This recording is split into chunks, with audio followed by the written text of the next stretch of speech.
angles you attack that failure. If you are still able to get up and try again, then you have immaculate patience. And so patience is getting up, keep getting the energy to keep getting up. The patience is not necessarily needing an answer right away. You can try something and you can not get a result. But if you have patience, you can wait for that result. Okay, so patience is waiting for time to move by. Yeah, patience is basically a way to manipulate time. Yeah, Yeah. that's the gist of it. We dive straight into the pool today. Pool's cold. It is a little bit. It might be the virtue. Yeah, the best way to do it is just to jump right in. Yeah, some of us do that. Some people approach it slowly. Some stand there and look for a while, and other people just go, "Look out the way! Here I come!" Bang, in I go. So Yeah, I have no patience. So where did it pull go? at a gate. When we lose our patience, where does it go? It must go somewhere because we can get it back later, or someone else can get it. That's right. Yeah, where does it go? Does it just I hang think around? patience. Yeah, I think it's a skill set. I mean, I see patience as a learned skill. Some people may be born with it. I'm not sure I was at all. So it's a skill I've had to work on and perfect. I'm still working on that. And I find that, especially in this last 18 months, 2 years time frame, this has been an opportunity to learn. And I was listening to Dark Journalist today, and he said something pretty profound, which I think kind of goes with patience. Because one of the woman that he does his YouTubes with, which I can't remember her name offhand,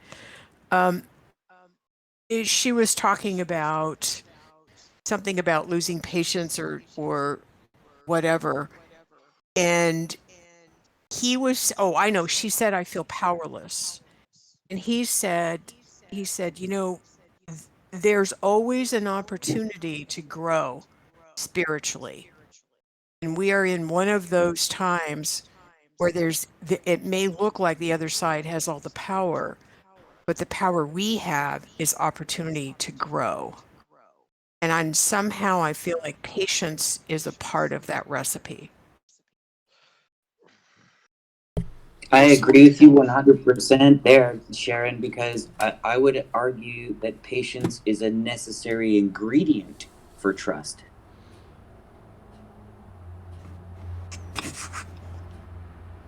I never thought of that. People consider me a pretty patient person, but I know when I'm not patient and it disappears, and that's why I presented these questions, because as everyone knows, I had a half dozen kids, and you need a lot of patience. And if you didn't have it, I learned it. Where I didn't have it, I learned it.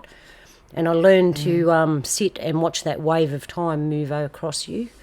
But when I have no patience left and I get all irate and out of control, I don't know where it goes. Does it come out of me? Does it get pushed inside me further?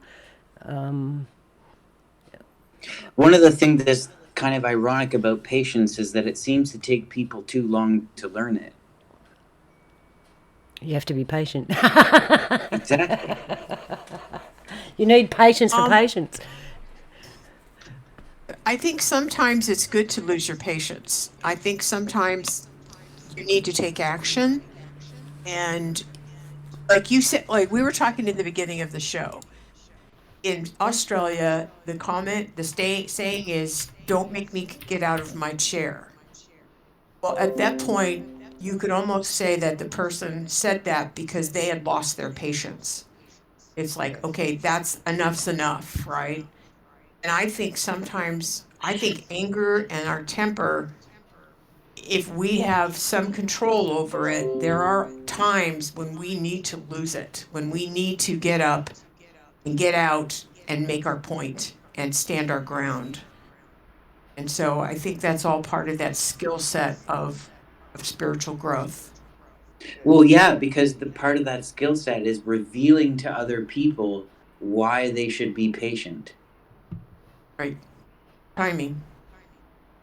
It's like a two-way street. Like patience is something that needs to be recognized before it's needed, and it's also something to be recognized before it's utilized.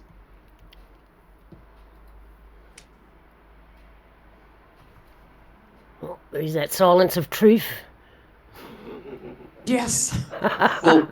Well, for one thing, patience can be a tool to realize truth because you can jump to conclusions or you can be patient and watch the truth unfold. True. So patience would bring wisdom in that case. It would definitely seem to be some kind of prerequisite, yes. Yes.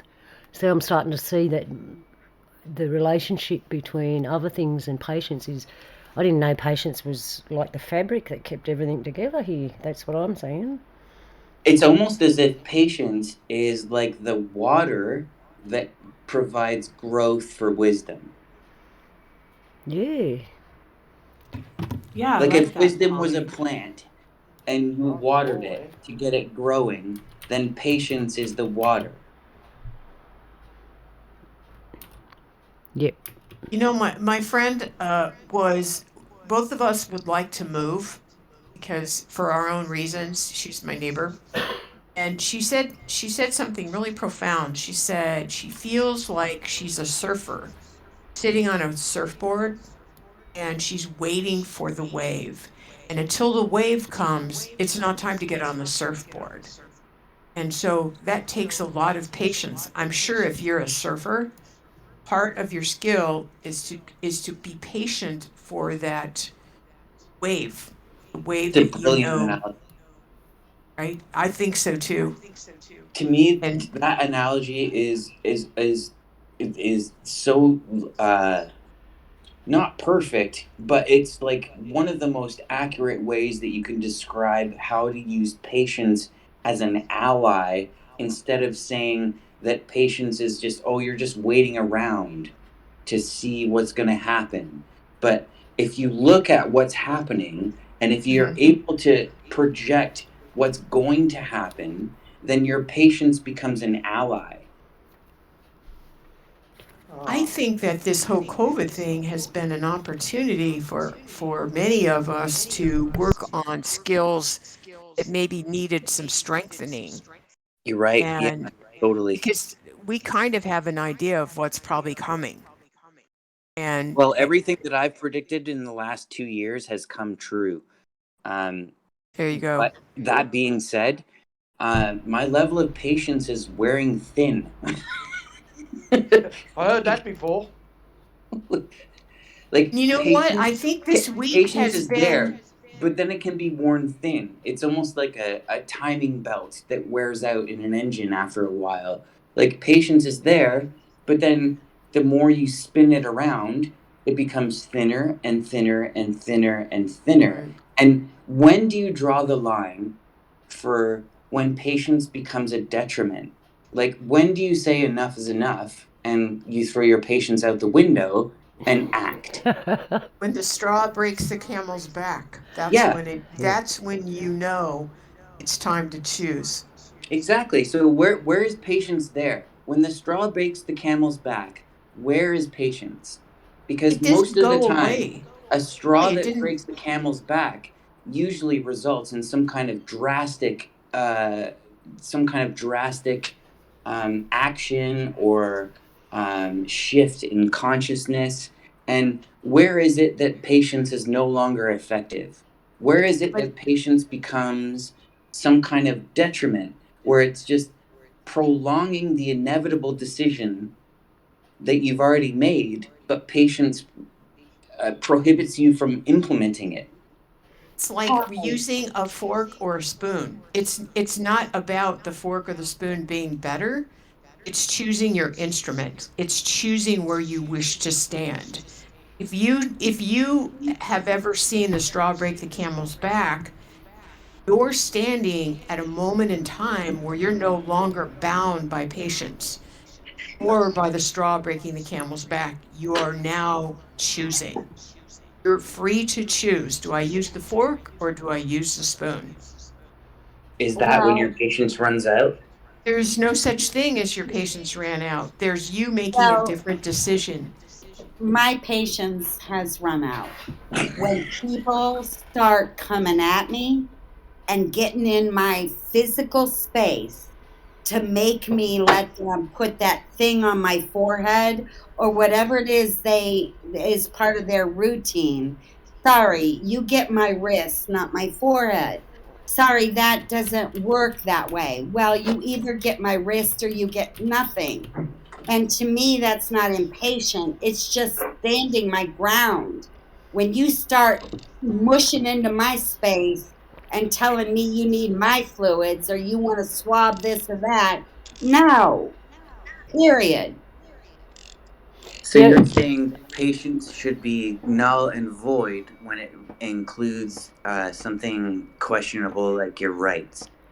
You're saying that patience should be something that you should be able to take away or give at will based on the situation. I'm seeing it like this.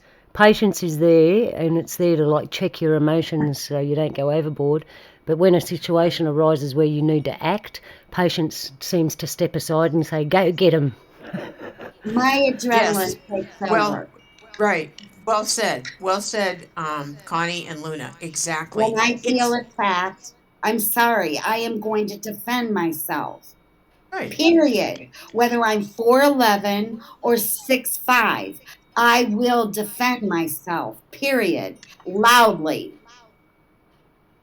Yeah. As you do. Because Yes, as I'm I looking at this, I hear what you're saying, and as a martial artist and a lover of animals, I'm seeing those things in that realm, but different. For in martial arts, right, you're ready to defend yourself, but even then, you need to be patient because you have to determine what the move of the person's going to be so you can defend yourself accurately. Not only that, you Like chess. you got to move around and pick your best strike and be patient with what's happening. So it's like another level of patience once you've decided to take action and defend yourself. It's like everything slows down and patience actually comes into reality. Patience is a virtue. Patience becomes a virtue. Talking about that, I'll just read you what it says about that. Virtue, behaviour showing high moral standards. In traditional Christian and angelology, the seventh highest order of the ninefold celestial hierarchy. So patience has a crown. Virtue gave it a crown. High moral standards. So that's what it says in the dictionary about virtue, and with patience and virtue are obviously tied together on a. To me, it seems like patience would be a tool as long as the individual wielding that tool was willing to accept the fact that patience can teach them something. Otherwise, patience could be detrimental to somebody who doesn't know what the effect of patience has on their their life, their interactions with reality. Um, Yeah, because a lack the of patience, the short fuse. different. Well, here's the thing, because some people view patience as a virtue, and I agree with those views. Patience is a virtue, but at the other end of patience, if somebody who is well versed in, let's say, the art of patience, they could use that in a detrimental way to manipulate people, basically to do what they will, to, or to do what. Uh, I mean, I don't know. What I'm saying is that patience is not. Uh, it's not impervious to manipulation. Patience can be manipulated, and I think we can see that in all kinds of areas of the society that we live in currently. Um, I mean, Absolutely. the less patience you have, the less likely you are to be able to navigate. They're making it more so every single day. So patience can be definitely not only a form of armor, but a tool that can be used to, like, if you can portray patience, then you can extract more information out of situations, in my opinion. Can I ask you, Polly, could you please give an example of it being negative on you, like from the powers that be? Can you please give me an example of that? Okay, so how patience has been used negatively from the powers that be towards me, I guess. Okay, I'm gonna admit right off the bat, it's gonna be different anyways because I don't have uh, an amalgamous view. But the way that it's impacted me is that you can have patience up to a certain point, and then there's that point where patience becomes tolerance. And um, what I want to actually point out here is that there isn't really a clear definition or line drawn between patience and tolerance, um, which I think needs to be drawn because there might be subtle differences here in regards to patience versus tolerance.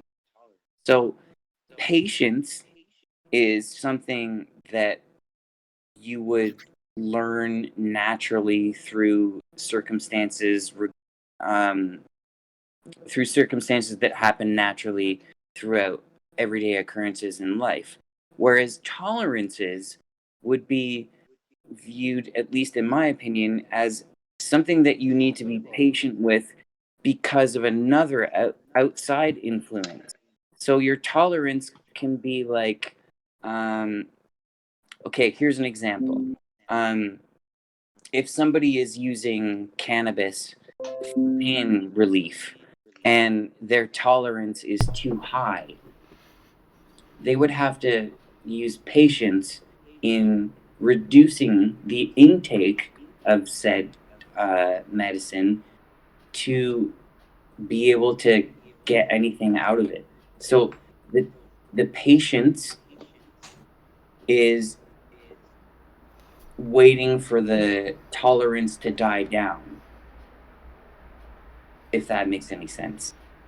Um, To me, what comes to my mind in for tolerance is, especially in the negative way, is there are times when I will use patience to tolerate a situation which I realize I'm not going to be able to participate in for a very long time. Because I'm either going to lose my temper, or especially if it's making me uncomfortable and it's putting me in a place I don't want to be. So again, it depends on the game. So, I look at life sometimes as a great big giant game. And so I pull out all the tools I have, but I don't like being in a position of tolerance. And I'm talking more the emotional one, not tolerance as of a I drugs hear or, you. yeah. So if I so I can see what you're saying, and I think with the powers that be, I feel like right now I'm tolerating a lot of their crap, and I'm choosing patience because that's what creator is asking me to do right now. Yeah, so it's almost like patience is a coping mechanism for tolerance. Yes, for now. Yeah, and for obviously specific examples.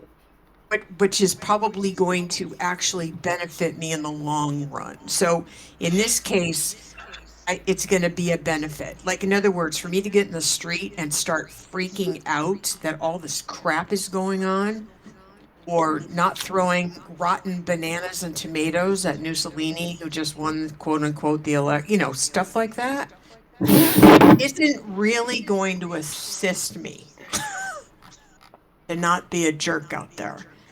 So I'm tolerating the Noosa. as I said, call him. Yep. Yeah. Okay. You're right. But it's the patience that allows you to see what it is that's the benefit of that tolerance. Exactly. Yes. So there's like it's intrinsically tied. Those two words, they don't rhyme with each other for no reason. Luckily, not everything feels like it's tolerant. You have to tolerate it. If I think the higher spiritual thing, if you can get to a point where you're not feeling like you're tolerating something, that you are just being patient, it's a much more comfortable place to get to. And I think sometimes that's a spiritual journey you want to grab. In other words, looking at where we are, I'd rather feel like I'm being patient. I'm on that surfboard waiting for the wave versus hanging onto the surfboard. I feel like I'm drowning and I just have to wait for the wave to take me in because I can't swim anymore. There's a Exactly. difference. You just described the difference between tolerance and patience. But they're Right. both intrinsically tied and entangled. But And maybe if this, you don't know how this to use one, you can't use the other, in my opinion. well, I'm thinking that maybe the spiritual growth is to always get to a point of higher feeling where you're not feeling like the victim. Tolerance to me is gritting your teeth and bearing it. Exactly. Like I'm not being patient. I am tolerating this because somehow it's going to benefit me. Right. Whether it's at a grocery store or on an airplane. I had to wear a mask. I chose to wear it under my nose. If anyone noticed, I'd pull it up for a second and pull it right back down when I passed them. Like that's tolerance. Patience is truly, for me, um, it's a development in my character that I lack. I'll just own it. I never had a lot of patience as a child. I threw tantrums. I'm not wired to tolerate for very long. Well, can I jump in? I've been quiet. No Okay. jumping, it's dangerous. Oh, yeah. Okay. So one of the first questions, or one of the questions I caught that Luna asked was, what makes patience a virtue? So I went and I looked up online and took some time to kind of review this a little bit, and I found a good definition I like. And it says, forbearance and endurance through moderation, resolving conflicts and injustice peacefully, as opposed to resorting to violence, accepting the grace to forgive, to show mercy to sinners, creating a sense of peaceful stability and community rather than suffering, hostility, and antagonism. So, Connie, that's why I said, wait, Connie, you're not being fair to yourself. Because in a proper look or proper eyesight or Googles or goggles into what we're looking at with patients, I think that you do have that. And what we might say is like a lack of patience when it comes to saying, okay, I'm just fed up with this. I think that's having the truth, having that inner thing within you that says, okay, I know this is not right, so I can't give this patience because it's not good. It's not benefiting anybody. It's not bringing life to the Exactly, situation. Malia, I have a question. When does Yeah. patience become enabling? Well, patience is known as one of the 7 virtues, right? Okay, but when do you cross the line from being patient and Right. understanding to enabling somebody to continue in their nonsense? I don't think patience. Yeah. Like I think, excuse me for jumping in, but I said before, when those actions need to be taken, it's like patience steps back and goes, "You're in total right to be doing what you're doing." And I think patience and the others, there's a distance between them when you come to that kind of point. Because I think patience can recognize that there's a level of tolerance that's capable of executing patience. Yes. put it that way. Can I take just a moment to welcome Nacy into our Well, round yeah, table? totally. I think part of the can I answer really quickly? The to Connie, the justice factor. The Libra has, to bring up Libra again, Libra has this sense within her that is constantly balancing everything. And what's the pros and the cons and the what benefits this and what, all the time we have to constantly be looking at where can I add and or take away from to balance out this situation and give more positivity when there's too much negativity. How to bring in the neutrality that Nese talks about, which I think is great. I think I really enjoy that Nese brings that up so much, that there is solidity in understanding the balance of positivity, negativity, and neutrality. But I think in the end, we have to really, really look at what point do we stop giving patience to a situation, basically, is what I'm understanding your question is, right, Connie? Really is. And this is like trying to apply this to real life situations that I've Yeah. lived through and am currently living through and struggling with balance of mercy and justice, balance of patience, and I'm done. Yeah. Well, I there would say, goes the I'm done patience again with and the tolerance. sickness. Like if I can jump Jules in here, it's the I'm done in your mind, that it's like you have to come up with this understanding that says, hey, I'm done with this thing. Hi, Jules. You've been quiet too this whole time. No, it's all good. I'm just enjoying the company. Oh, good. I would But say yeah, I think it's a great question, Connie. Go tolerance ahead, might be Polly. the level of measurement where patience is defined. So tolerance, let's say if your tolerance is high, then your patience is high in the same regard. But if your tolerance runs thin, then your patience in that same regard runs out. And so here I think we can find an intrinsic relationship between tolerance and patience, because patience is not necessarily all about tolerating. No, I don't. Yeah, you're You don't right. have to tolerate stuff and still can be patient, and a good outcome can happen.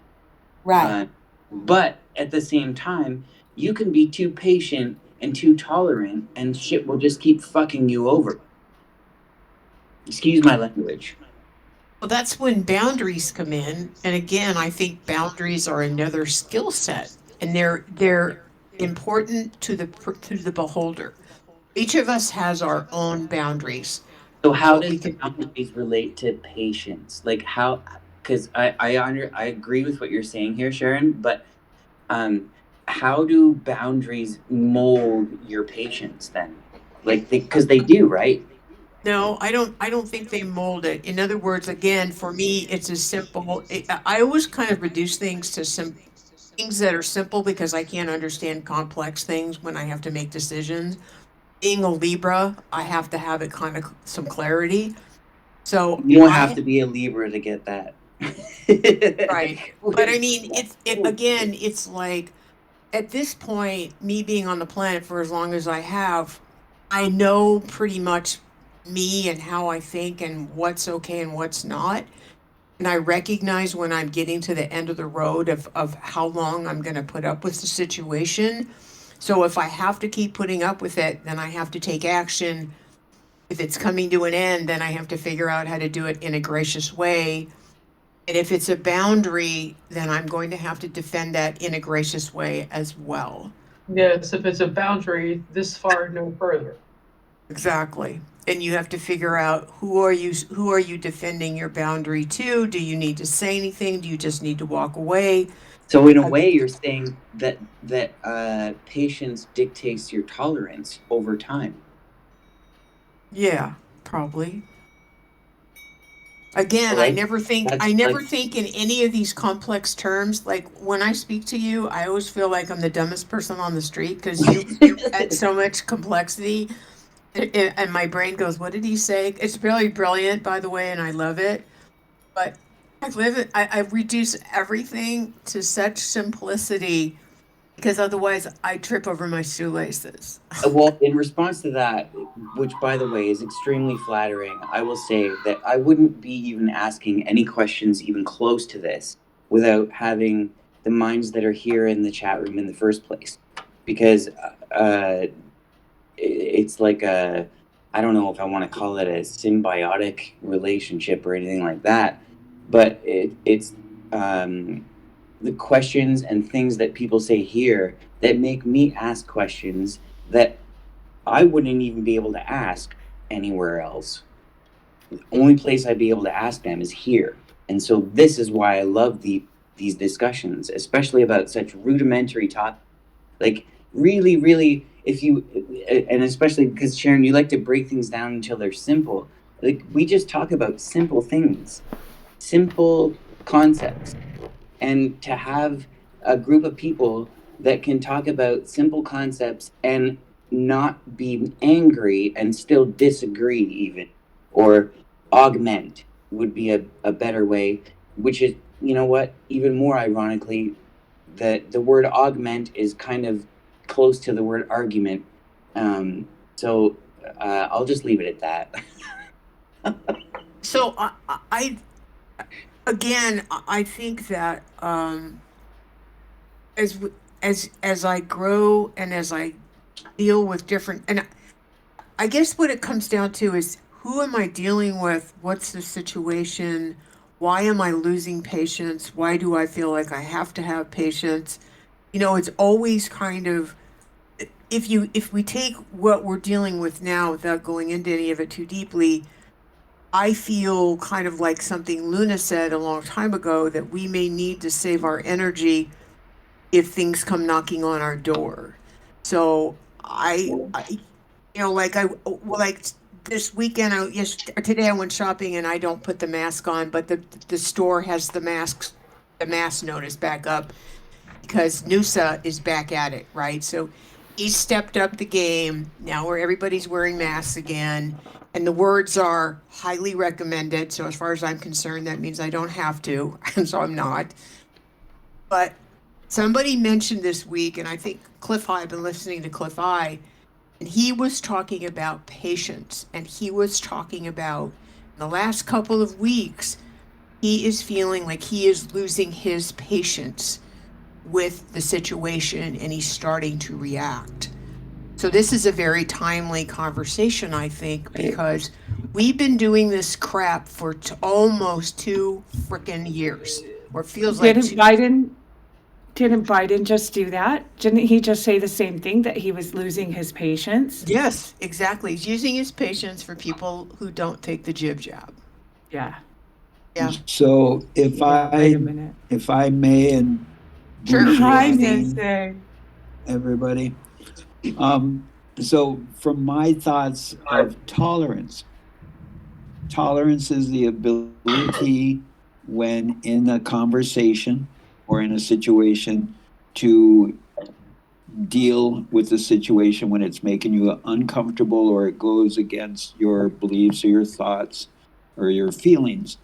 In mechanics, tolerance is like a gear that's spinning, and if it goes beyond its built design, then it can break. So I think as patience as the oil for the machine.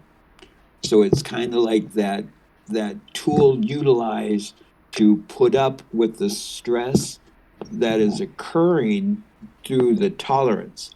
And both have a level to one extent to the other, where your tolerance for certain things, like my example is I have no tolerance for lying, is my huge number pinnacle of it, but I have patience for those that I know are just, for lack, lack of labeling the behavior, liars, because that's what they do on a continuum, pathological liars. So I have a patience for them, but the challenge that I foresee is like a beach that is constantly shifting because of the beating on the waves, so does our proverbial line in the sand shift sometimes. Because in my own experience, I've noticed many times when I would get involved with a partner that all of a sudden I'll notice my levels of patience and tolerance changes, especially when we think that there's going to be a mutual or at least beneficial outcome in the patience or the tolerance.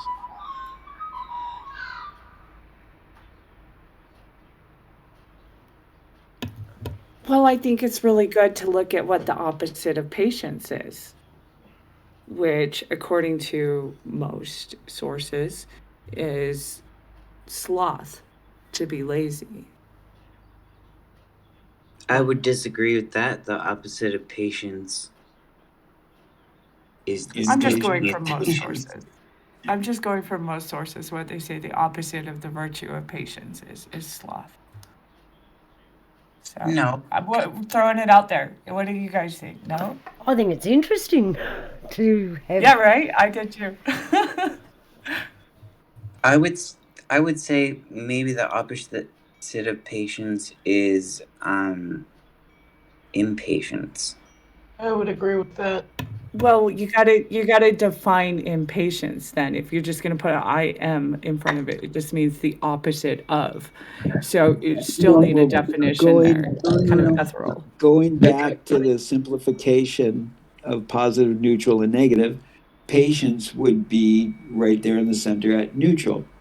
Impatience would go into the red or the negativity, and patience as a virtue would go into the positivity, because we all know that the more patience that we put out there, it's easier to get along with people.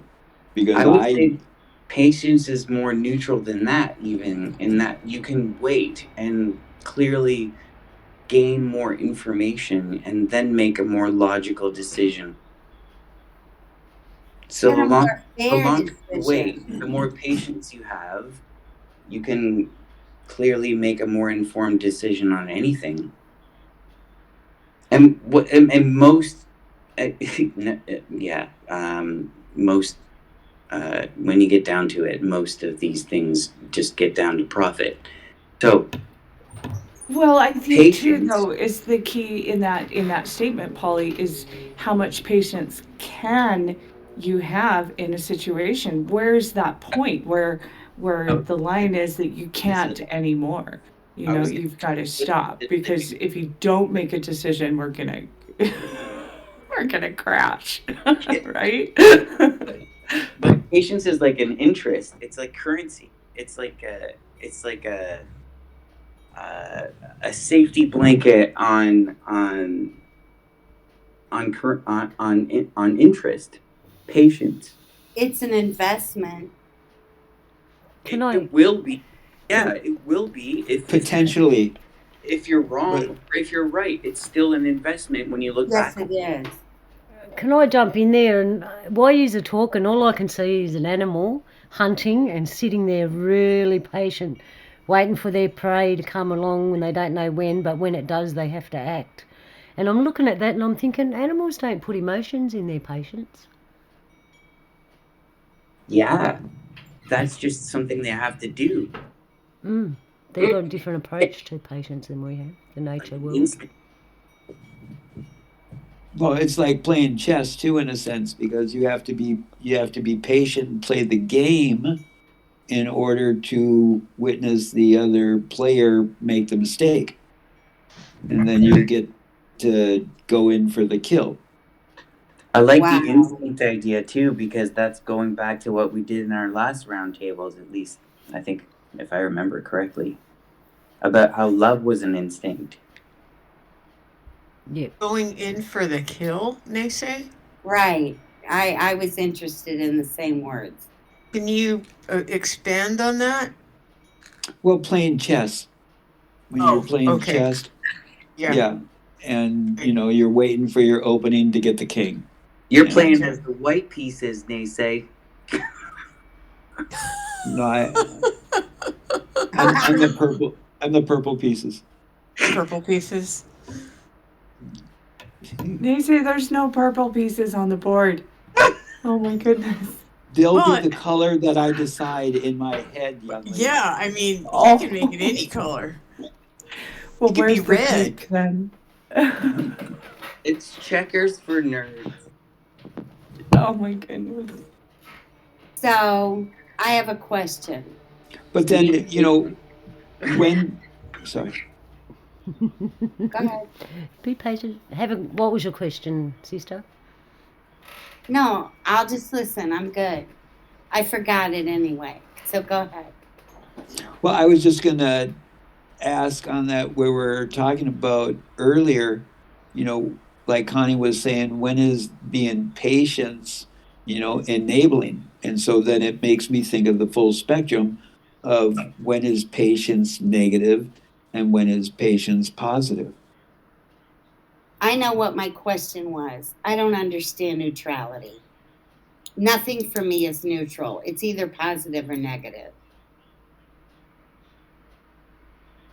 You don't have Black or anything in white. between? No. Ever? Gray would be I don't know, the not that I color. can think of, if you want to bring up examples. But to me, things are either positive or they are negative. I don't know what neutrality is. I guess it means I guess it means indifference. And that's the opposite of love to me. Like just being indifferent. You don't care one way or the other. That's neutrality. Well, Or do you or you have to could let be go of. in? I was Sorry, going to say Shane. you could let go of the outcome. You could be neutral on the outcome. You could have patience and be neutral on the outcome. That it's in your best interest to be neutral or to be patient. If I've invested, I'm not going to be neutral. Sorry. Okay. But Because I've invested myself. So from my experience and my finding the understanding within myself, I've come to the conclusion that the universe is in constant battle for neutrality, where if you want to call it karma or whatever, there's a constant battle, especially in the electromagnetic framework of things. And when you look at everything in its quantification, it comes down to electromagnetic fields. And electromagnetic fields will struggle, battle, whatever you want to call it, to find neutrality, to be stable. So what was the word that you said, Connie, that was opposite of love? Indifference. Indifference. So if someone being indifferent, does that mean they don't care? For example, like if one partner will be like, "Hey, what do you want for dinner?" And the other person's like, "Well, I'm indifferent about it." That doesn't mean they don't care. They just, one way or another, it's what's for dinner is a very trivial thing as opposed to what I'm referring to, which is right, wrong, or there's neutral. But right or wrong is from the perspective of the individual. Is it wrong for a man whose family is starving to death that they steal food? No, I get I see what you're saying, but that still isn't neutral. But it's finding balance. That isn't neutral either to me. Yeah, I totally understand where you're coming from. And I'm sure you do. But it is that challenge, I believe, I feel, of finding that neutrality, because when you add or take from one side or another, you're causing a conflict because you're adding or taking. So finding that neutrality, that balance is extremely difficult and could be put in many different scenarios. Tomatoes. Can I ask a question here about that? And that is, so going back to tolerance and the other word that means the same thing as tolerance. What was it again? Whatever. Difference? No. Oh, you were talking about tolerance. Yeah, no, I don't know. How about Yeah, no, persistence? if you expand your tolerance, then you can expand your patience. That's the word patience. Boom. And I guess I am not complimented. If somebody says, I tolerate you, it's like, that's okay. I'll just stay away from you. Who feels good about being tolerated? Seriously. Well, if you need to be tolerated, then you need to step back and look at yourself. Well, so you have that partner that has like horrible gingivitis, but you're so in love with them. You're going to tolerate that gingivitis. No, you're not. Because you love them. No, you're not. No, I disagree. I 110% disagree. You're not going to tolerate that. You're going to help them fix it. Well, hopefully you will help them fix it. That's if they want to You're fix going it. to tolerate them to be unreceptive to your help to a certain point, and then you're not going to tolerate it anymore, and your patience is going to run out. Well, I'll tell you something. It's just below that level. People, when people come to me and ask me about relationships, there's no height level of any. There's no high or low. To me, at least, this is just rudimental patience and tolerance. What I found is, well, Polly, if you would shower more frequently, we would spend more time together. You could have more tolerance if you had more patience, and you could also have more patience if you had more tolerance. I find it depends what bothers you. What I've noticed about humans, exactly. Some people. That's what tolerance is. I knew a guy that bothers you. You're manipulating your own tolerance. I knew a guy that was irritated by nature's sound, crickets, frogs, whatever, that make those sounds in nature. And I remember sitting there one night laughing my head off because the more he listened to these sounds, the more pissed off he's got. And I'm thinking, what's the big deal? You're letting it bother you. If you didn't let it bother you, probably wouldn't even notice those sounds. But every minute that went by, he got more and more rolled up because the more you could... Because as you know, when you tune in and listen to something, you hear it more, right? So the more he tuned in, the more he heard every critter outside making a noise. And it was so funny, I've got to tell you. And when it comes to relationships, people say... patience or tolerance? Tolerance. It depends what bothers you. You can tolerate... Well, I think it comes back down to your boundaries. If you can't stand listening to the damn ass crickets, that to me is time for you to make a decision. Inside yourself about what's irritating you and why you're getting so rolled up over something that's natural. Leave. Or just if it's just so bad, you gotta go. Well, what about when you have misdirected patients? Where you're losing your misdirected patients. Are they the ones misdirected patients comes down to tolerance. They're the ones right. Well, like you're in one of those days where you're just impatient from work, and then you come home from work, and then it seems like every little thing will trigger you to lose it. Right. That's where I go back to that metaphor about patience being like the oil in your engine. So your tolerance of your gears spinning don't get to an aspect of where something's going to break. And that's the biggest thing about patience, because when you lose it, you lose it, and sometimes once you lose that patience, it's hard to reel that thing back in. And some people, if they don't have patience to work on, like say they're an unemployed doctor and now they have no patience. You took my They joke. have nobody to help. They have to force themselves into looking into themselves, and now they have to help themselves instead of helping somebody else, and their tolerance for that is very low, which is very ironic.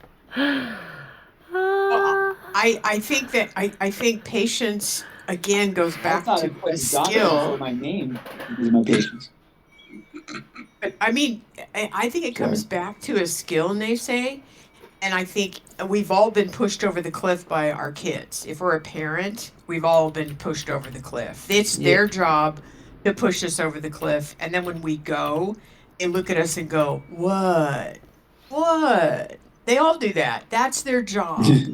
And they're good at it. And if you've got a couple of kids, they tag team on your ass, right? And you have to understand all that. So that's how that goes. One's the wedge and the other one's the hammer. Exactly. And it's like watching wrestling. It's like watching the wrestling team. I mean, literally, they tag team, and you're the guy in the middle of the ring. Oh, mine do that every single day. Of course they do. You watch them, and you can, and it's a millisecond of a handoff. I've watched kids do that with their parents. I mean, literally, one of them is leaving the ring, and they tag team the guy. They give him the high five, and that person just rags on the parent until they exhaust the parent, and then the next, you're on my last nerve, all that crap. So turn it up 425. Right in front of me, just like, no, Mom. This is what I'm going to do right now. I wouldn't tolerate 15 minutes. Exactly. Oh, it's funny. It is hilarious, and they're good at it. No, they are. How do they? It's like this. It's like they know how to do this already. How to push those buttons. How to test that patience in every single day. And I think the thing that I found is just to, like most moms say, pick your battles with them. Choose what really is important to fight and what isn't, and let them let them do it, and try to not have those buttons for them to push, because they're going to find them. They are going to find them. Did that progress us along on what modalities do we utilize to hold on to our patients? Well, what do you mean by that's modality? That's a very good question. I wonder if art, different ways, modalities, different things types that are tangible ways, things. I wonder if that brings art into the picture, or skills. Having the diligence to learn a skill to a certain degree. Yeah, I was thinking about that, Malia, because to do dot paintings, that was my why. Dot paintings and beadwork, and fibre art that I do, like you need patience to do those arts and crafts. And I've met people that are even talented at making stuff, but they sit down, they go, I haven't got the patience to do this. And it's like, so if I want to teach someone, I'm looking for someone that has patience. To do bead work, it doesn't, I can't Malaya's get done Matrix. with a piece of beadwork, you're breaking up a bit, Luna. Can you were breaking up then, Malia. Well, you were breaking up. We're all broken. We're all cracked up. I'm sorry. Is it my me? fault. It's me. Actually, How to fix things a minute. Here, It's happening again, isn't it? Go ahead, guys. I'm gonna be here. As an artist, I'm sorry. And I think I can understand what you're talking about here, is the level of creation from an artist or somebody who's passionate about something that takes a lot of attention and patience and tolerance can come through in people that have a higher tolerance for adversity. So, those can't suffer. That's where I'm going with this. And that these artists and people, or whatever you want to call them, people with level of tolerance for adversity, they convert it into a level of patience for focus and are able to create things that people look back on in 100 years and are like, oh my God, that's the best art we've ever had, ever able to create that kind of, you know what I'm saying? It's almost like creating its way. I think that my patience is equivalent to the need, my perceived need of the other person. Like when I had clients as a therapist, I didn't even have to try to be patient. I was with them every step of their journey. So it didn't require me to develop patience. But Well, that's because they were the patients.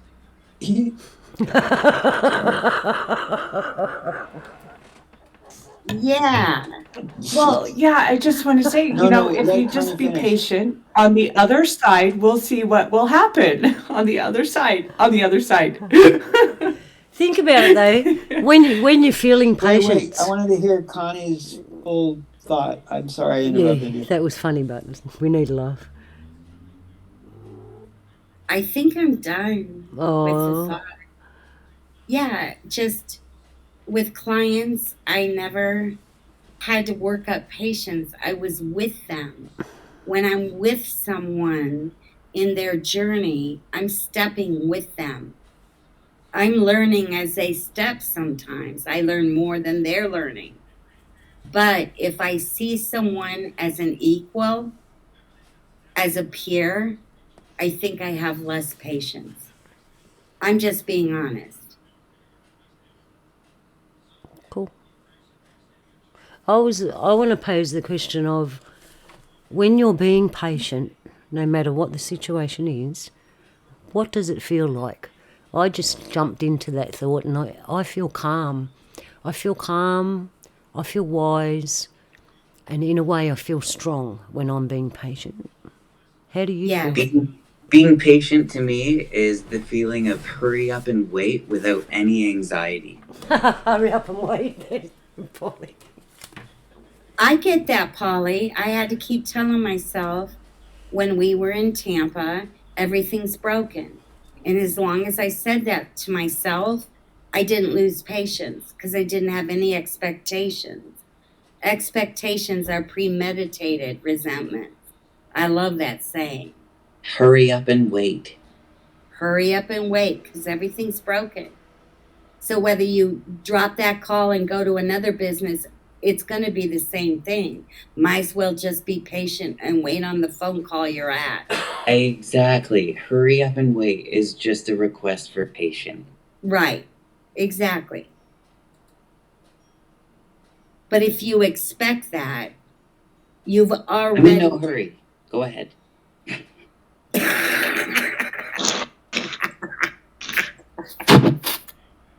I don't know. I'm done.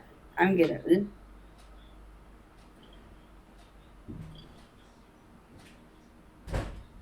Somebody said attitude or alluded to attitude regarding patience. Is that right?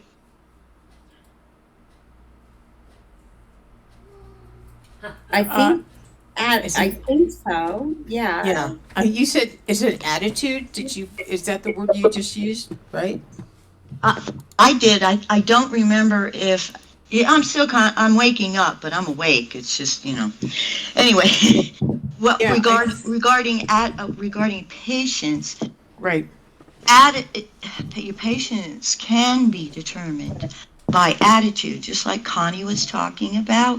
Yes. She's going in with the attitude, this is not an equal. I have a job to do. Okay, I mean, I'm talking for Connie, and I don't mean it that way, but this is how I'm interpreting for her. It's all good, Beth. Okay, hey, girl. Hey. And we could go into a situation with knowledge and a heart set that this is not a peer. This is my job, and I mean, there's all kinds of attitudes with patients. For me, there are things that I have absolutely no patience for. And years ago, Luna was talking about artwork. People would look at my work and go, "Oh my gosh, you have so much patience." I had patience for that because I had a gifting from God. But as far as patience for 8 little kids, like my daughter-in-law up the street, I just wanted to say that because I think it has a place, and I'll hush. Thank you, Bet. I appreciate what you just said. I'm really thinking about what you just said. Oh, and that peer thing, about it being a peer and the patience. I don't know if we could strictly talk about patience in and of itself because it's linked. I don't know. I can't prove this. It's just, I'm opening up my mouth and who knows, garbage can come out. But anyway, I lost my thought. I think I need some PPP. I'm going to hush. Well, I never thought that when I brought up patience that it would have such an interesting discussion. And how people react to patience is interesting. And what it contains, like what I've noticed about these roundtable discussions is each word that we present every week actually contains other words, like tolerance for patience, perseverance. Like, it's very interesting. Keep going, everyone. I feel like I'm a shrink sitting in my office. Sorry. You are a sort of shrink. That's why I'm so small. It's cool. No, seriously, because of your perceptions and the way that you perceive things, I don't think it requires a damn degree to have instincts or to trust your gut or it's all just another lie of the whole medical mechanism that it's some This requires patience. secret knowledge that nobody else can have. And I used to, for my clients, if they wanted me to run off from the DSM, which is the Diagnostic Statistical Manual that we all had to use for insurance purposes, I would run off the exact definition, what things you needed to present in order to be diagnosed with that. I would give them any information and all information that would empower them themselves. My goal was to no longer have them as a client. They didn't need me anymore. Metaphorically and literally, Luna, you are a shrink, especially as you get older and that vertical challenge increases. Exactly, that's what I was thinking. No, it's all right. I'm just observing. So, I really want to... But it is interesting about what Connie brings up there with the DSM. Yes. A book that I think it's like, I don't know, isn't it like DSM-7 now? But it's strange in itself where somebody needs that label, where they're like, please label me as something, whether it be ADHD or ADD or this, that, and the other thing. Yeah, I noticed that. Why is that? What I want to say before we go on. Patience. Why do doctors call them patients? It's because we need to have patience with the bloody doctors. That's what I reckon. And that's because they're still practicing. Get it? They're practicing. Yeah, exactly. They're Serious. in practice, and we have to be patient with them. Yeah. But you're right, Connie. You don't need a book to tell you what's right and wrong and whether someone's suffering and how they're suffering. And if you see how they can stop that suffering, you can offer assistance. I think they write the book because they don't know what the fuck's going on. Oh, sorry. They don't know what's going on because they're practicing and we need to be patient with them. I think how labels help. I think there is a place for labeling. And what it helps, instead of going through a lot of speech, we would say they're a cutter. And that was inside the practice. Okay, and that just said they have self-destructive tendencies. They're cutting themselves to release something. Okay, so it's a real short way of, they're chronically depressed. Okay, I know what that means. I know what that looks like. I know what the symptoms are. So that's where labels can help. But they can also be so much more hurtful than helpful when we're so quick to just slap a label on someone, because the bigger beast, like insurance companies, require that after your first visit, you have to diagnose. So I would just diagnose as something like adjustment disorder, chronic. We all fit under that. They're having difficulty chronically of adjusting to something that's going on in their life. Okay, so really the DSM has enough shit in it that we can pick anybody off the street and they'll fit under something. Right. So that's the negative part of it. There's a really good documentary out there called Psychiatry, Industry of Death.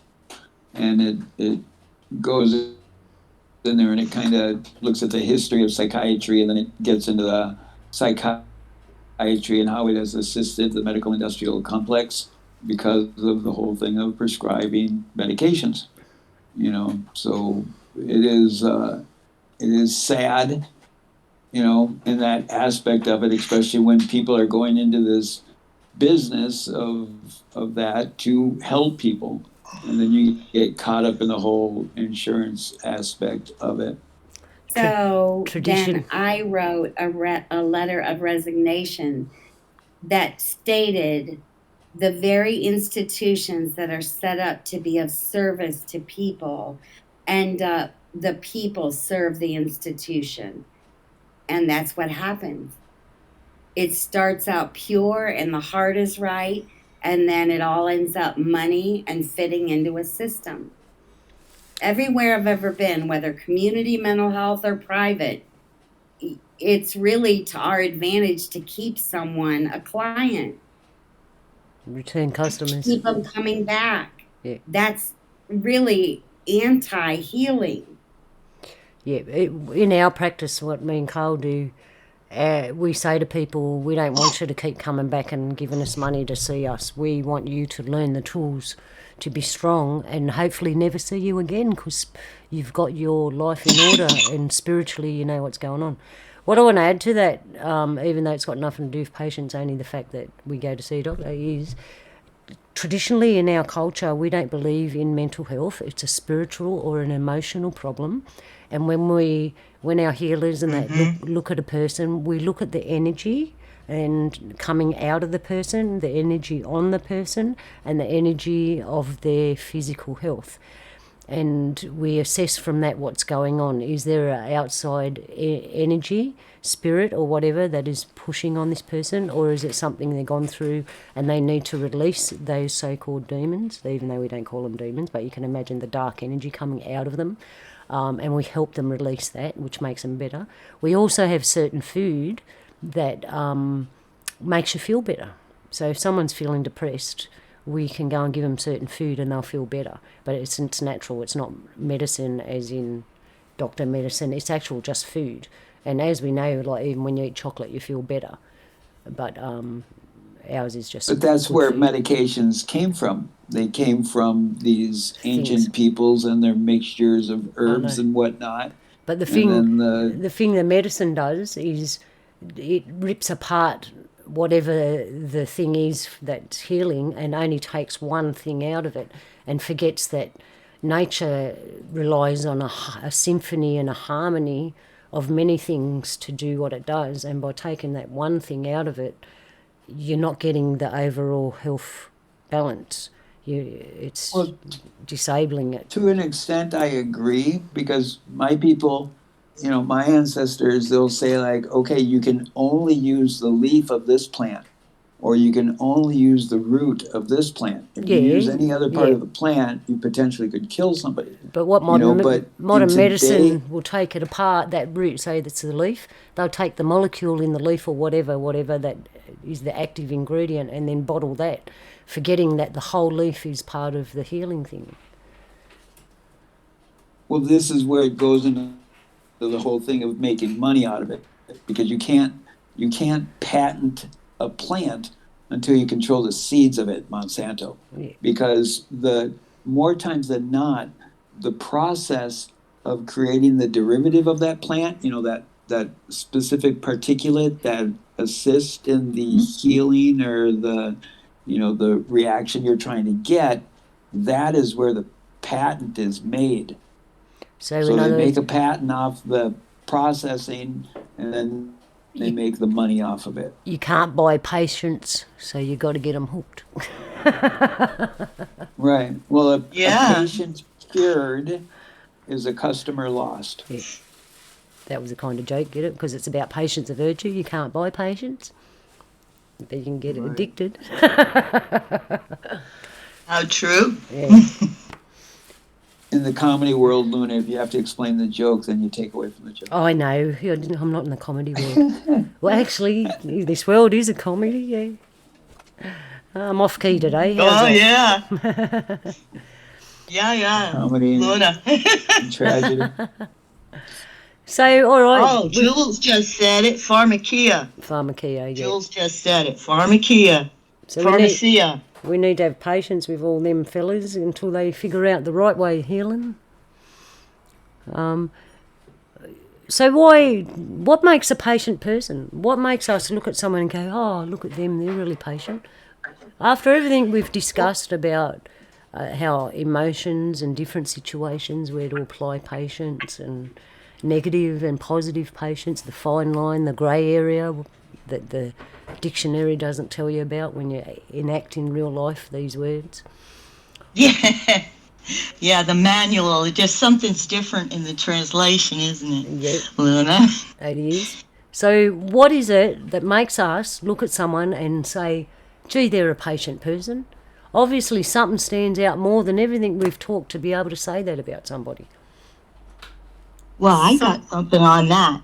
One of my biggest problems is shutting my mouth. When I shut my mouth, I'm cutting off my internal thing and saying, I'm going to listen to this person. I personally, with help from God, in my spiritual walk, it helps me. Ironically, I was going to say the same thing, but I shut my mouth. You're just a better man than me, Polly. But I still love you. Ma'am. I thought that was funny. Ma'am. I don't care about being better. I just thought that was... I haven't said anything in a while. I just thought that was funny. Polly? I was being silly. Sorry. There you go with thinking again. No, it's me not thinking about what I'm going to say, and then trash comes out my mouth.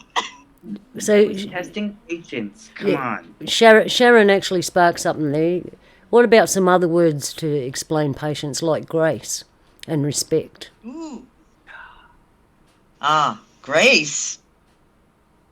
You know, a patient person, what are they? They're graceful, they're respectful. Or peace in a situation, grace or peace. Like, they're peaceful. I think, sometimes there can be a big storm in the middle of, people standing around, or their perception of things happening all around you. But you have some certain individuals that may look, at least they stand in grace or peace within themselves. And you can also interpret that as patience, or someone who's not reacting. And it could come down to something as simple as it's not bothering them. It comes back to the crickets.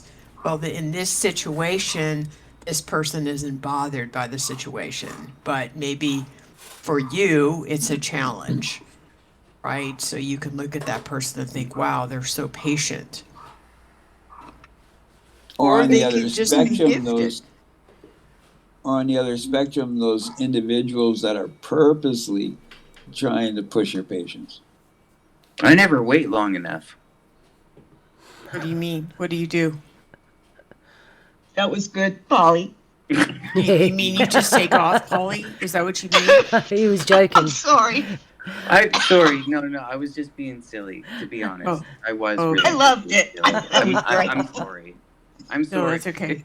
If I'm touching your patients right now, I'm incredibly sorry. No, No, I'm catching the I'm gonna jokes, Polly. shut up. Aussies are like that. We'll do talking about something real serious, and then we'll just chuck a joke just to lighten the air. Yeah, sorry. Yeah, I had to do it.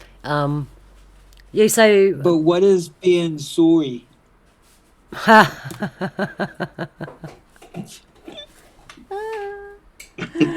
love that baby. Is that the cutest baby or what? Connie, I love that baby. Sorry. All right, go ahead, Nacy. I feel sorry for that baby. Sorry. Sorry. I feel grateful that baby didn't stub his toe on the way out because he was really close, and that would have. I wanted what made the baby turn around. Like, what could possibly be in the room when the baby turned around? Anyway, so I digress. Yeah, you got a point there, Sharon. No one can see this baby. So for those that can't see, it's a little baby running up the hallway on his tippy toes. He's wearing a nappy. Whoa! And he gets to the end of the hallway and he goes, ooh, and pulls that, ooh, face, turns around and takes back off up the hallway again. What is it that baby saw? I don't know, something though. Yeah. He was just making sure his mom was still filming. Too many patients in one room. Or it could be Polly's little spiritual fairy folks out there, and he's like, whoa! Sorry, I'm pulling at Donnie here in the background. So Well, I'm exercising my patience for this baby to make a different decision. So with patience is a virtue. Now we've talked about it.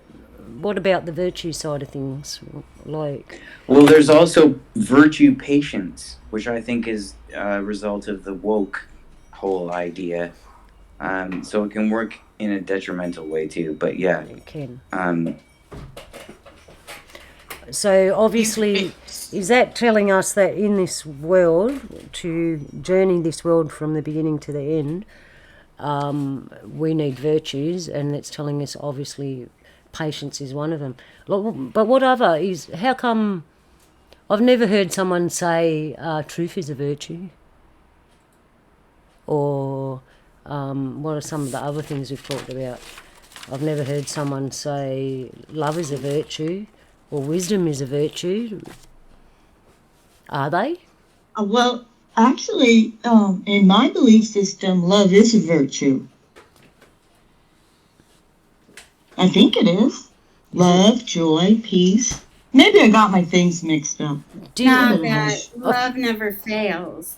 Love is the only thing that's eternal. You're right. It's Yes. almost as if it's almost as if a level of patience or tolerance sort of almost defines those levels of, I guess, virtue. Did not Malia say earlier there were 7 virtues? Is that correct, Malia? Love, joy, peace. I was looking at Yes. 4. There's 7. Can 7 you, known virtues. and 4 are prudence, justice, courage, and temperance. Mm-hmm. Okay, and I don't know what the other. Did you say there's 7? So I don't know what the other Yes. 3 are. But do you think that the word virtue has been hijacked as well as some of the other words we've talked about on the show? I Or the believe round so. Good table? question. Well, it's very Catholic, yes. It's a very Catholic mindset, understanding the 7 virtues. It comes from a biblical verse. Let's see if I can pull it up here again. Like if you search it, you're going to find mostly Catholic material concerning the 7 virtues. Yeah, However, what I've like- found is that throughout historical records, I'm talking like hieroglyphs and this kind of thing through ancient Egypt, there's this continuance of 7 virtues and 7 deadly sins. through oral legends and all kinds of stuff. So the 7 are charity, temperance, chastity, diligence, of course, to jump on Patience, it. kindness, and humility. Chastity, temperance, charity, diligence, patience, kindness, and humility. Yes. Can someone quickly pull up a definition of what it says virtue is? Oh, I read it Yeah. earlier. Patience or virtue? The Virtue. word virtue. I can do an etymology of virtue. I might be skipping out again. My internet is skippy. It says behaviour Sometimes showing it high works. moral standards.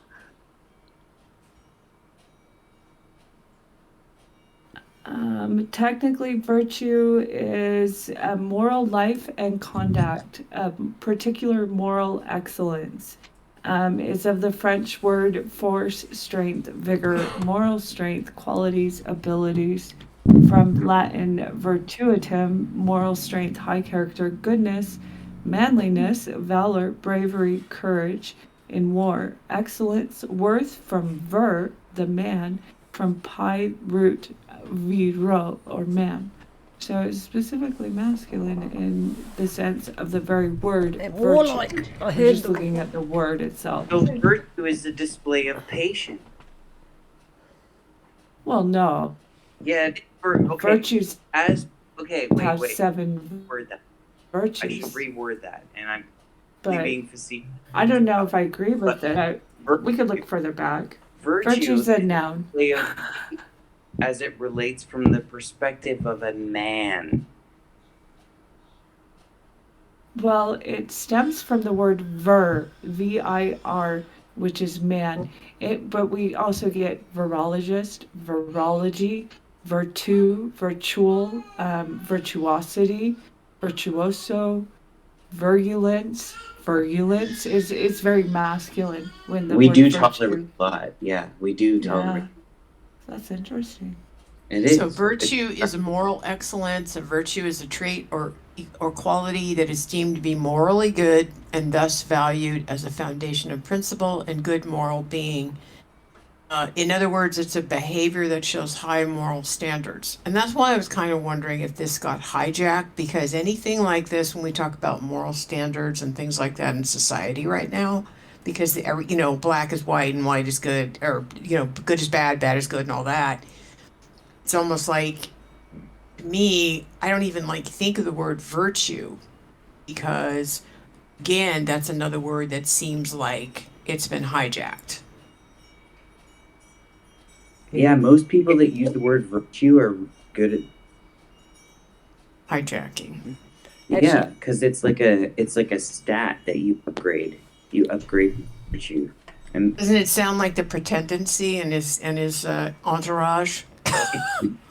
Yeah, I was thinking last night, actually, I wish that I spoke a couple of different languages, because I'd like to know what that word was in other languages, because we know that English is a spell and it makes spelling. So if anyone knows any other language, what's virtue in another language? Jules is saying the woke and virtue signaling. There you go. Thank you, Jules. That's what I was trying to think. Virtue signaling. So again, the word has been hijacked. And I was raised a Catholic, so when I was raised a Catholic, virtue being a virtuous young lady, being someone chaste, right, and without sin, and it was back in the day when you didn't do stuff, you never did stuff, you were behaving and all that. So chastity, charity, patience, kindness, humility, all that stuff. Now this virtue signaling, it's like now I don't even think to use that word, because the people who are using the word are woke. Can I say, what is virtue signalling? And What is it? yeah, and woke, what does that mean? Is that the stupid people? Sorry, I know you don't like that word, naysay, but we use it here. Yes. Well, The woke. Go ahead. Right. And the virtue signaling to me is that, they come out and it's holier than thou. Like right now, this is the meme that is going around here, that the people who have done the jib jab, they have taken one for the team, they're pulling the country forward, blah blah blah blah blah, and then the people who haven't, they're holding everybody up and blah blah blah blah blah blah. So just name right. the subject that they're trying. Name the mind control. There you go. Up is down and down is good, Connie. You're exactly right. So anything that's mind control, Luna, now it's packaged in virtue signaling. I'll get it. Right? If you wear a mask, you're a good person. Yeah, visual flagging. Virtue signaling is manufactured tolerance. Yeah, there you go. Yes, exactly. Oh, I like that. So I'd be correct in saying I have no patience in that area. Okay. So Me neither, Luna.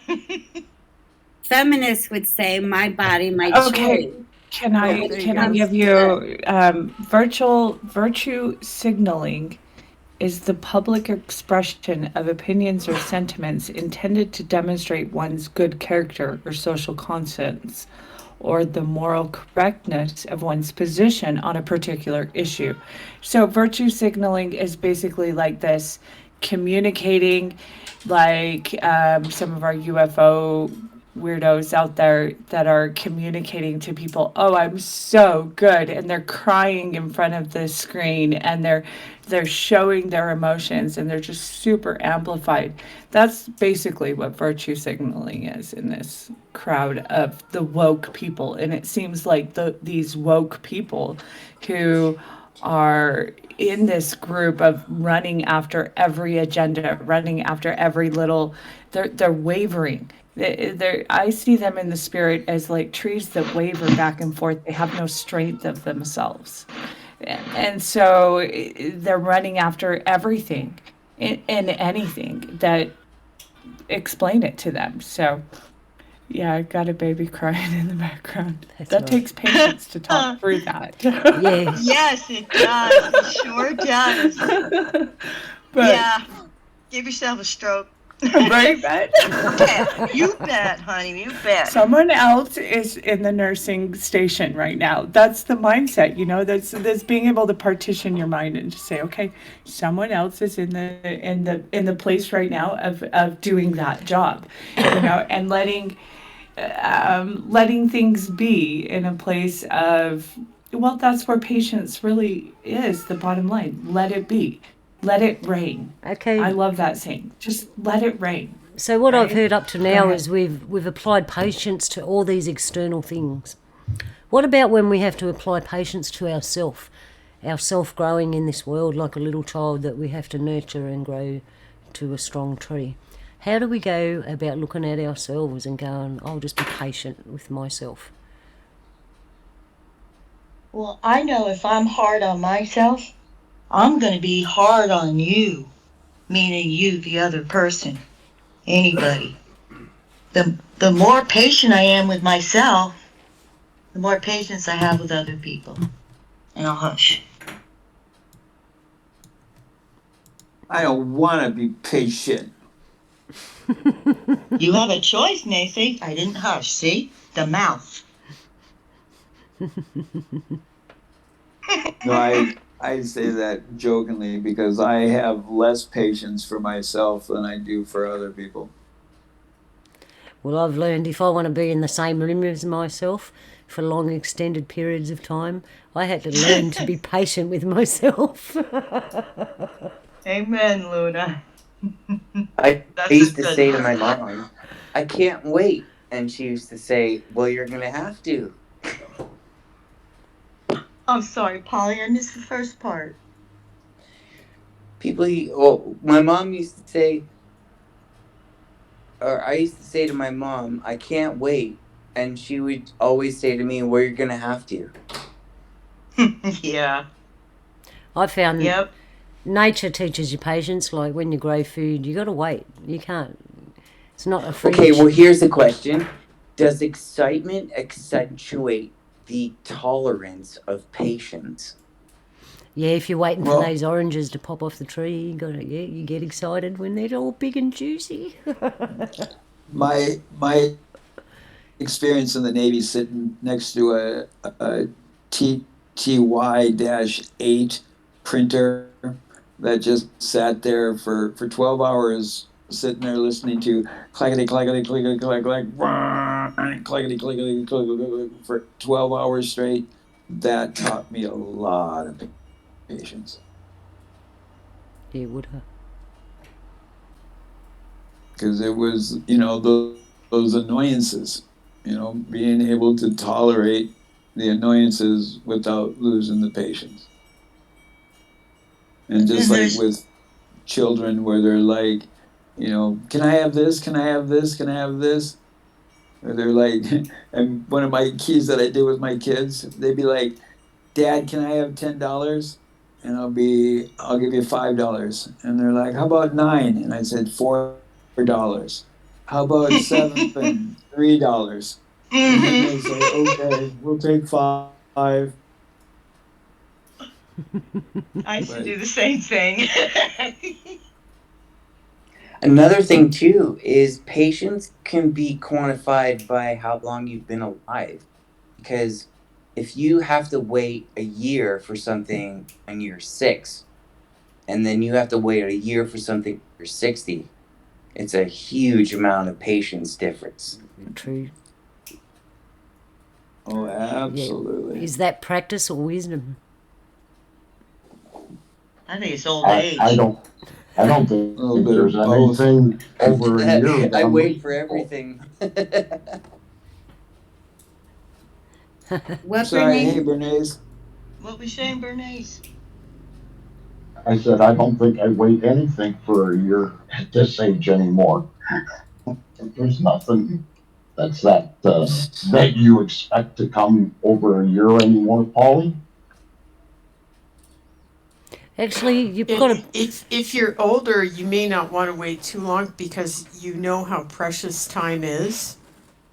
Sometimes waiting is not a good idea. In other words, you don't know. I think the older you get, sometimes patience is not in your favor. You're going to want to act on something because you know how fast time goes and how. Isn't that interesting how we kind of we reverse, like when we're a child and we have no patience, and then as we get older, we learn the patience, and then we get older and then we become like a child again where we have no patience. Bingo. Well, we might have a little bit more discernment, but also we feel like we know how short time is and how fast things can change. We don't want to miss opportunities, right? So Eventually, we'll make great pets. yes, we will. But if you're speaking of things on a calendar on a yearly basis, you're only speaking of a rotating thing. And as you get older, maybe you realize that you're not so excited by things that are possibly made up and instituted to make you buy things. Right. How much do you think expectation has on patience? Because a lot of the time people have been patient waiting for something and their expectation... That's a really good question, Luna. It definitely will affect I would say it has patience. a lot to do with it. That's huge. Yeah. Mm-hmm. Yep. This is huge. Patience. I'm sorry, fill in the other word. I'm a little expectations. Expectation. What we expectations is such a wow.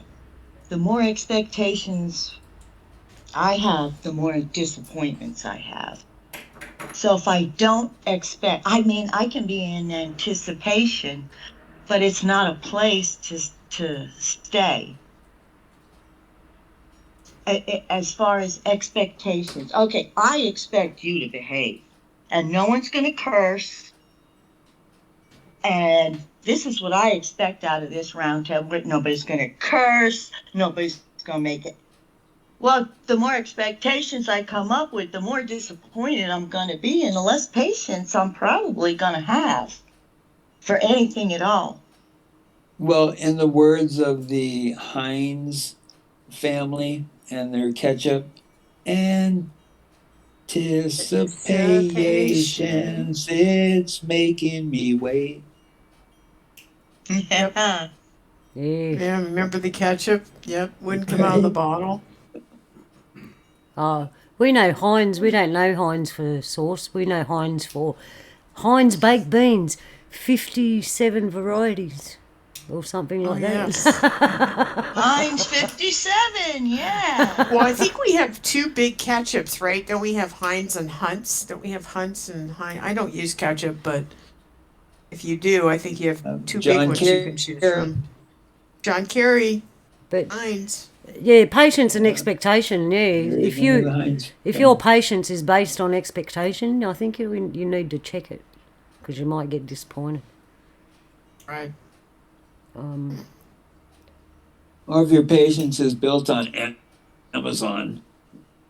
Amazon sucks. Well, I think our society has another thing our society has done is screwed up expectations, and that we have this expectation that everything's going to happen fast and we're going to have instant gratification and blah, blah, blah, blah, blah, blah, blah, blah, blah. And I think that hasn't helped people either. And I think people lose their patience a lot with all of the situation. And also, I think the other thing is anxiety. The other thing out there, if you have a lot of anxiety in society, everybody's losing their patience. Everybody's freaking out, right? You And know, it's contagious. I just Of saw. their expectations that things are still working as they used to. And if I just tell myself everything's broken, I have no expectations. Right. Yeah. It doesn't help my patience any, but still. You know, I just saw how, as a populace, we got tricked out of patience. Because in the old days, everyone had veggies and that in their backyard, so all the children knew, watch the food being grown, be patient, and that night you might be eating the carrots that I put in. Yay! Now everything's so convenient. We're not taught patience on those levels anymore.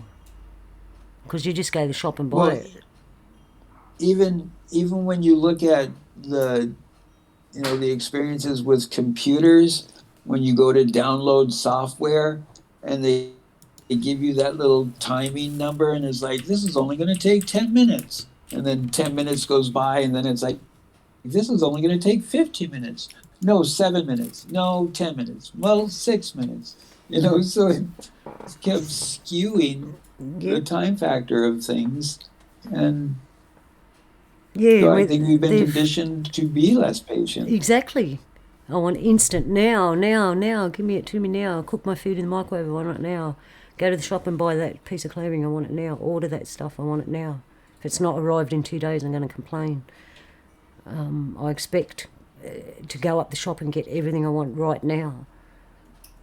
What have they exactly done? the way you want it too. Yeah. Not just the timing, but the way you expect it to be.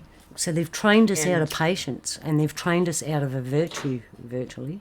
Yes. So patience is directly related to time, and tolerance is directly related to time under certain circumstances. Oh, the Wells Fargo wagon is coming down the street. Oh, please let it be for me. She'll be coming around the mountain when she comes. Exactly. Well, because All right, back you're going to get in the Micaiah day- in here to sing. That's her back in the favorite day, song. you would order something, and then it would just be like, all right, eventually it's going to come, but now you get Amazon Prime and they're like overnight, and overnight has not become overnight anymore. Overnight has become 72 hours. What about when you talk to these younger kids and they're like, oh, I haven't seen you in a minute. And it might have been like 5-6 years, but they'll say, I haven't seen you in a minute. All right, you've just Sometimes triggered me. there's a hot minute. I'm looking at intuition, right? Because I'm looking at from tribal point of view. Someone's coming and I got the instinct to go and sit down and wait for them. And I'll sit there not knowing why I'm sitting there half the time, but I'll have a patience enough just to sit there and enjoy sitting there. And then all of a sudden that person turns up and it's like, oh, that's why I'm sitting here. How you going?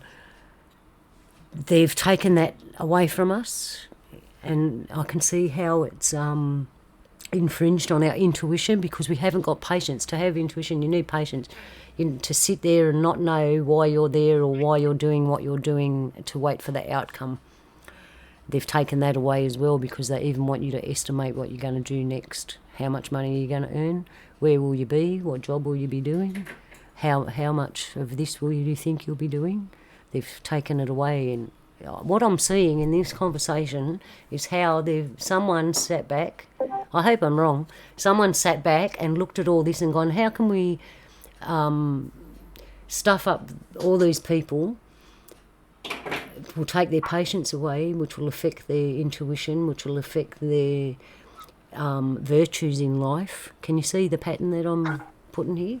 Inch by inch. When's it okay to not be impatient? That's a good question. When too. your boundaries are being slammed and you need to take a stand. Or a step back. Yeah, or step back. Step back. That's the same, but that's the same thing, because if you're going to step back, there's something telling you to step back. Again, that probably comes down. It comes down to your boundaries. It's like, okay, that's it. That that sort of feeling inside yourself. Okay, that's it. Damn it, I've had enough. But then I have this ridiculous inner belief, and I know it's there, but nonetheless, I must be reasonable. Where I learned this and why it is still in me, I don't know. But You're a woman. It's a must. I think women and girls, I think females have been taught to be a little bit more reasonable and more patient. I really think we kind of got that. Yeah, we did. We got taught that. I do. I think that. And I have put up with atrocities in the name of being reasonable. I won't put up for the sexism. Right. Well, I think we got taught back in the, it depends on your time zone, but, smile and be nice and be cordial. And if you ever saw that series Mad Men, it gives you a really good idea of what women put up with. Mad Men.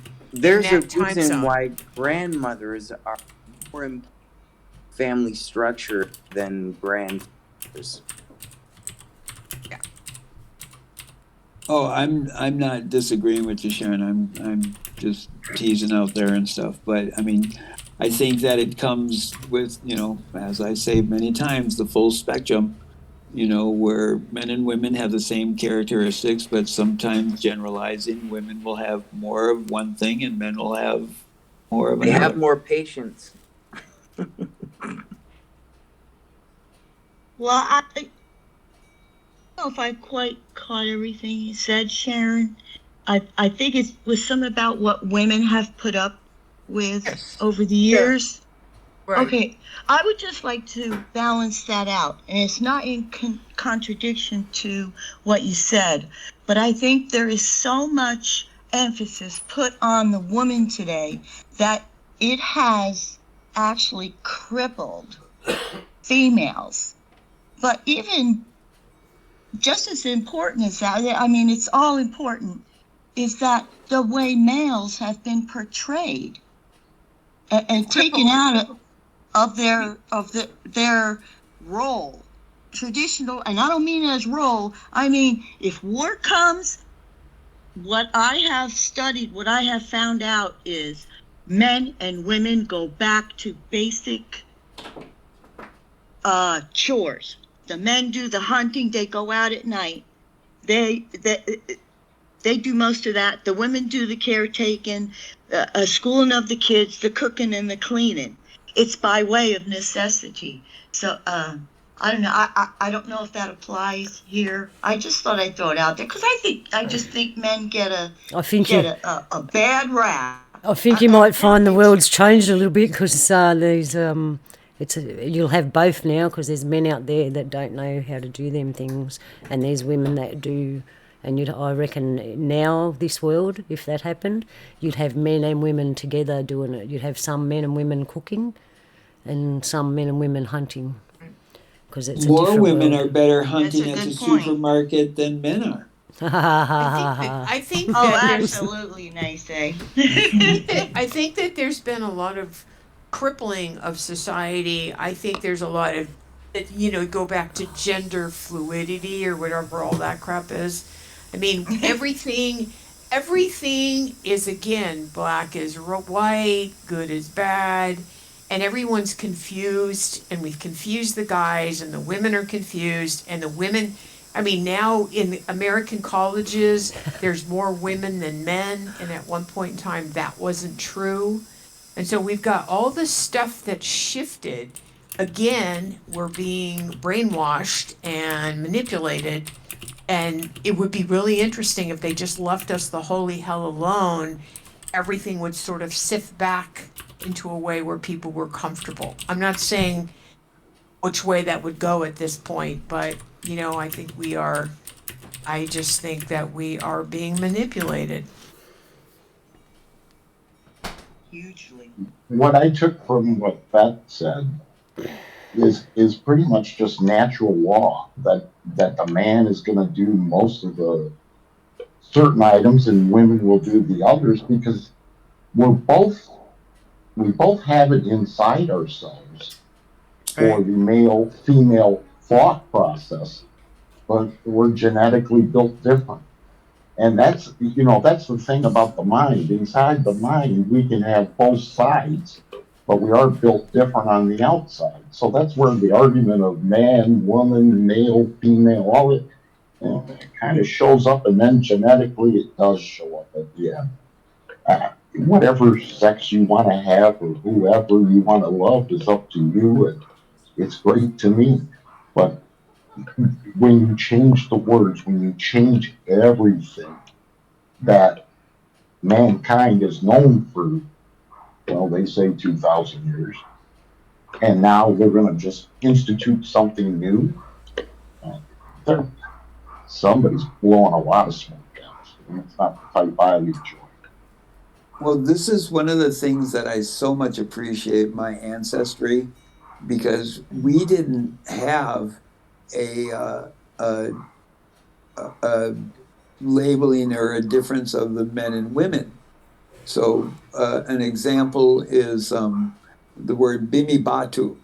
It means he or she runs.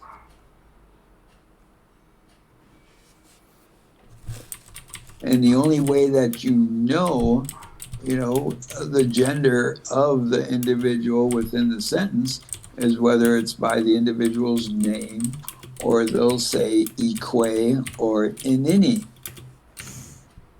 Because there wasn't this mass hierarchy or no, what's it, matriarchal or patriarchal.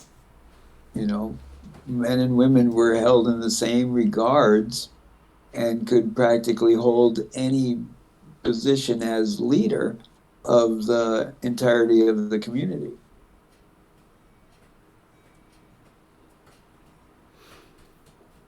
Oh, sorry about that. We're having a few technical problems and we can't understand what's going on. All right, so I reckon need to know. We'll round this talk up about patience is virtue, and then we can carry on talking about some other things.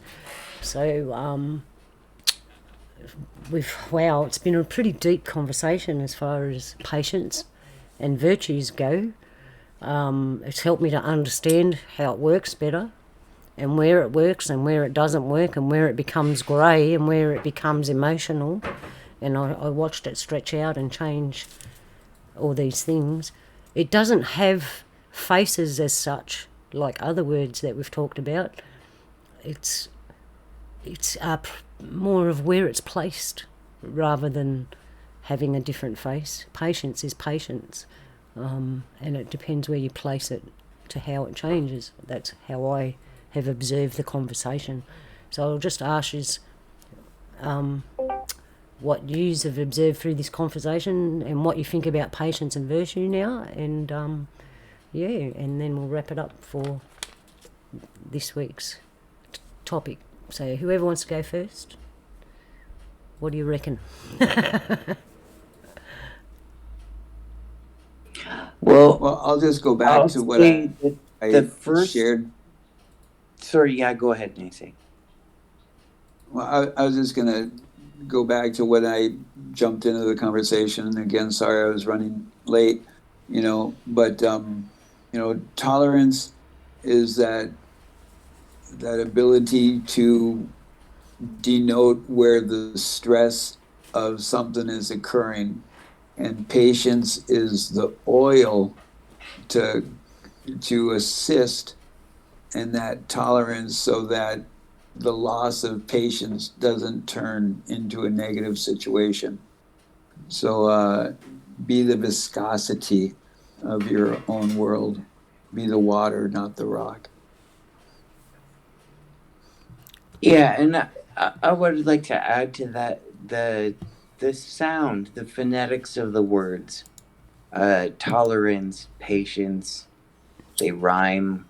Anything that ends with the word ends, which you could also put going back toward our previous conversations of other words, and that word is sense.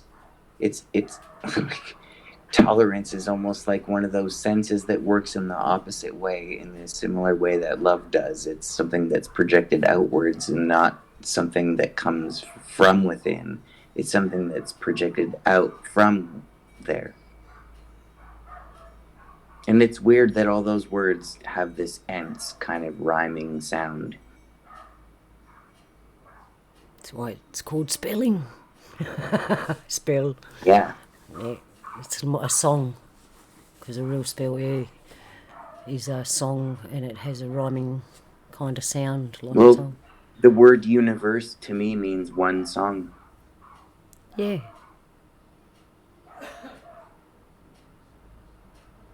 Wow, Polly, you're always doing Be that. patient. Drop it. That's what I would end up saying. My last words for this is just be patient. Okay, I got something. I got something. Okay, so I'm going to read something here that I found that I liked about patience that kind of sums it up. And it says, I think the question is patience a virtue? So the person says, I think it's a very curious question. When does an activity become a waste of time? And what exactly is worth the wait? For patience to become a critical factor in a situation, first there needs to be a goal or pause that requires a sense of work, determination, or restraint, in comparison to a choice that would allow a decompressed sense of leaving it alone or giving up. So let's take a wild example of a question. Is love worth waiting for? Well, if this is our question, then we are putting on pause the continuation of active relationships with the people we know as friends or acquaintances because the one for me hasn't arrived yet. In this situation, is patience a virtue? What if the romantic relationship you end up in is mediocre at best because there was a sense of desperation at the end of being single for so long? What if the relationship you end up in turns out to be with an old friend you just never tried to get romantic with because the idea of it made you too nervous? What if you really do meet someone totally new that somehow knows exactly how to make you feel good in a relationship? Remember, patience implies a goal. So the only way to feel the need to be patient for love is to want it, or feel a lack of it, or a particular aspect of it. So if you're feeling loved in general, you may not feel any need to wait. Sometimes patience is worth it. Other times, disappointment is the only thing met on the other end. So this is why the game of life is the best. I thought that was really, really interesting, just because it does kind of bring up a lot of questions about where what we were talking about before with Polly, where does the line end? When do we say, okay, enough is enough? Let's not have patience anymore in this issue, or let's continue patience in this issue. I probably extended the talk. No, but it was a good example. Thank you, Malia. Got a lot to think about. I think we've got full heads now. We've got a lot to think about these words. Anyone else want to round it up before we go? Jules, Connie, Bet, Joe? One thing that I think was interesting, and I hadn't thought about it till you brought up the word virtue, is that, again, it's another word that's been hijacked. And that's really sad, because I think it was a good word. And, you know, the more we do these roundtables, the more I realize how more words are being hijacked, and that I'm choosing not to use them anymore, and I'm choosing not to think about them. Because once it goes into the woke box, then I just remove it from my vocabulary. Patience to me is a skill set. It takes a tremendous amount of effort on my part. I'm always practicing it, and I'm always conscious of when I'm practicing it. So that's kind of my thing. Thank you, Sharon. Okay, anyone else? No? Well, I just want to thank everybody for coming today and Thank you, Luna. listening and participating. Thank you, Connie. As every week, and thank you, Creator, for making this all possible. Thanks, Luna. Okay. And I'm a bit short for words today because I'm still thinking about what everyone said, so I'll make this short. Till next week when we come back together and fill our table. Love to you on this day, and Yalu.